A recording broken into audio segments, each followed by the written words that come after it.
Hi there everyone, my name is Perak Juthani, and today we're going to be going over the importance of right heart catheterizations, which is a very complex topic, but I think it's something that's going to come up in medical school as well as your intern year, especially in internal medicine, or if you end up doing cardiology. And understanding this in a very simplistic way sooner rather than later can actually go a very long way in helping you understand the etiologies of cardiogenic shock and differentiating cardiogenic shock from other types of shock. So that's going to be the point of today's video. So with that being said, I want to first go into the basics of right heart catheterization, but the credit for today's talk actually goes to an incredible fellow here at Stanford. I'm a second year internal medicine resident at Stanford, and the gentleman here, Muhammad Fazal, is actually one of the cardiology fellows at Stanford and also an alum of our program. He actually taught me right heart caths, and I thought I would take some of what he taught me and try to convey it to everyone here. The disclaimer here is kind of the important part, right? This is a very tough topic and has a very high cognitive load. So even if you're struggling with this, I want to reassure you that it's not something that comes easily to anyone. It's going to require a lot of understanding, including understanding what a right heart cath is. There's a lot of small numbers you need to understand. But if there's anything you walk away with today, it's just understanding some of the numbers, and I'm going to try to walk you through all of the basics. We're going to do a 30,000 foot overview, and we're going to take it one step at a time. But don't be too hard on yourself if you don't get it right away. Sometimes a lot of this does take practice. So now, let's go ahead and actually talk about what actually is a right heart cath. This is often referred to, if someone has the catheter for a right heart in their body, it's usually referred to as a swan catheter, so you may also see it referred to that way. But ultimately, what a right heart cath is that they put in a catheter, essentially, into your veins, right? And it goes all the way down into your right atrium, then to your right ventricle, and then eventually into your pulmonary arteries. So notice how this requires you to understand your underlying physiology and anatomy of the heart. Sometimes it goes from usually a central line, but usually as long as you can get to the right atrium and right ventricle, you will be able to get a right heart cath. And as you're doing each of these things, there are transducers on the catheter that allow you to measure the pressure in specific regions of the heart. So as you get near the right atrium, you'll be able to measure the pressure in the right atrium. You will then be able to measure the pressure in the right ventricle. You will also ultimately be able to measure the pressure in the pulmonary artery. And this seems very complex, so the way I like to break it down is to draw it in a line, because the heart obviously is not in a single line, but the flow is to a certain extent linear, because things follow each other. So as I said, you get a catheter from either the superior or inferior vena cava. It then goes into your right atrium. From right atrium, it goes through the tricuspid valve into your right ventricle, and then from the right ventricle it goes into the lungs, and then from the lungs it can often go into the left atrium. The catheter doesn't go all the way to the left atrium, but the whole point is that this is a flow, right? And at each of these points I drew a little circle because I want you to know that you can measure the pressure at each of these points. You can get a right atrial pressure in an active right heart cath, you can get a right ventricular pressure in a right heart cath, and then ultimately you're going to get a systolic and diastolic pressure in the lungs, right? Notice how we have a systolic and diastolic pressure in our systemic circuit, right? When we measure our blood pressure, and you know how everyone's supposed to have 120/80, you'll do the same thing with the right heart cath in the lung vasculature. You'll get a systolic and diastolic in the lung vasculature. And then by the time you get to a lung vasculature, you can often have a what's called a wedge that you can blow up, and you can get a pulmonary capillary wedge pressure. And you do that usually by blowing up a small tube, and that tube occludes a pulmonary artery, a very small part of it, or pulmonary capillary. And so when it occludes that, you can actually get a wedge pressure, which I'm going to go into what exactly that means, but it essentially is a proxy for the left atrial pressure, because when you blow up that bubble, essentially, in the pulmonary capillary, you'll be able to occlude that entire capillary, and the pressure will be only measured distal to that occlusion you just made, and that will essentially be the left atrial pressure as a proxy, and we usually call that the pulmonary capillary wedge pressure. So here are the things that you're going to get from a right heart cath. You're going to put a catheter in. You'll be able to measure the right atrial pressure. You'll be able to measure the right ventricular pressure. You'll be able to measure the systolic and diastolic pressure of the lungs. And usually you'll get into a capillary in the lungs, in the lung vasculature, and you will be able to blow up what you will see is like the I don't know what the proper term is, but you'll be able to blow up essentially like a tube within the capillary, and that tube will occlude the capillary, and you'll have a transducer distal to that tube, and it will measure the pressure distal to that tube. And because nothing is going past your occlusion, you're essentially measuring the pressure of the left atrium, because what happens after the capillaries in the lungs, it's directly the left atrium. And that's why when you blow up that tube and you're occluding the pulmonary capillary and you're creating a wedge, you are essentially getting a proxy for the left atrial pressure. That is ultimately what you're going to get with a right heart cath. There's a very interesting thing that you can also get with a right heart cath.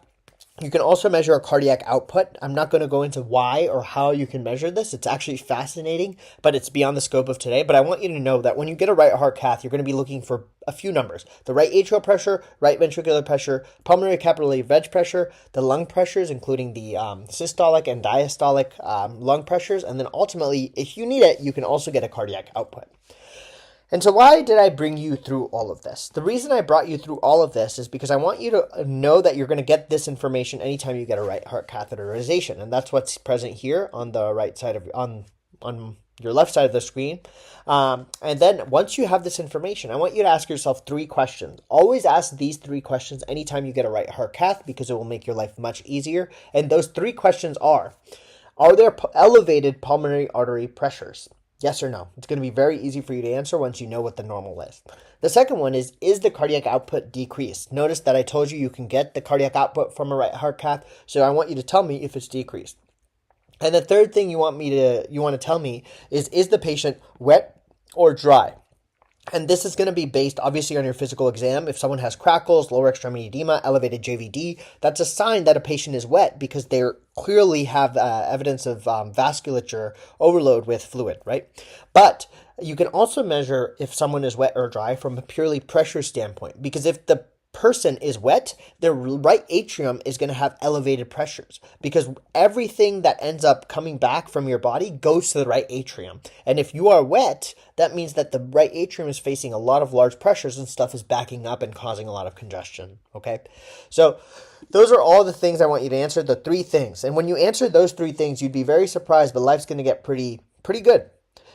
So let's start with an example, because this always makes things a bit easier. I want to start with a normal physiology. If you did a right heart catheterization in me, or someone who has normal physiology and is not in cardiogenic shock, these are very good numbers for everyone to know. I want you to know a normal right atrial pressure, which is usually between 0 to 8 millimeters of mercury. Then I want you to know a normal pulmonary artery pressure. If the systolic and diastolic is usually 30/15. More importantly, the mean pulmonary artery pressure is usually the same thing as the MAP, which we have in the systemic vasculature, which is 1/3 the systolic pulmonary artery pressure plus 2/3 of the diastolic pulmonary artery pressure. And usually the average pressure that you should see in the pulmonary artery should be less than 25. So when I ask you if someone has elevated pulmonary artery pressures, I want you to look at this number, and if it's higher than 25, that's usually a sign that they do have elevated pulmonary artery pressures.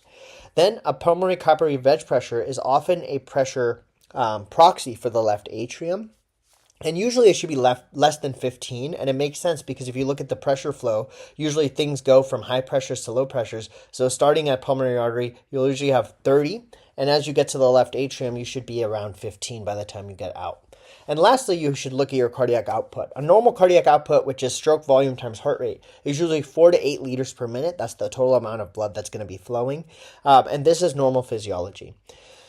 If a patient is wet or dry, I told you that the way we're going to determine that is by looking at the right atrial pressure. If the right atrial pressure is elevated, it's usually a sign that the patient is wet, because that means that there's a lot of stuff backing up. Okay, so now let's do an example here. If I told you we have a patient with the right atrial pressure, we do a right heart cath, and we see that the right atrial pressure is 25. We see the pulmonary artery pressure is 45/23 with a mean of around 34. And we see the capillary wedge pressure is 22. And we see the cardiac output is 2.1. Let's ask ourselves these 3 questions. Are there elevated pulmonary artery pressures?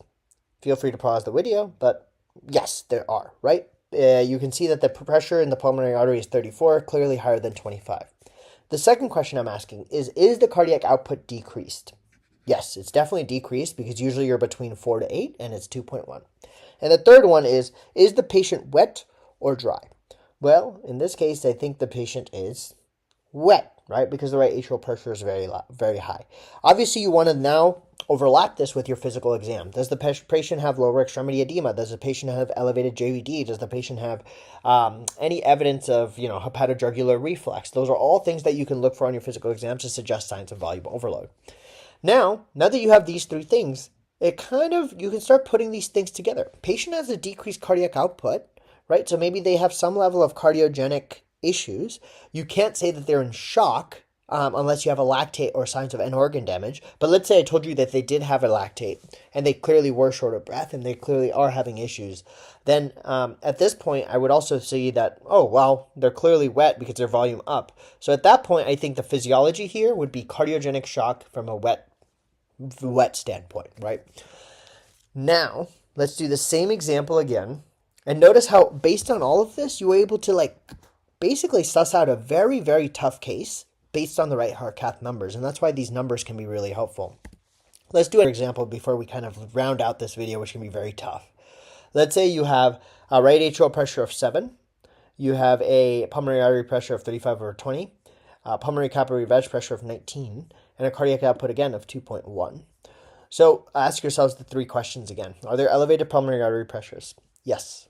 Is the cardiac output decreased? Yes. But is the patient wet or dry?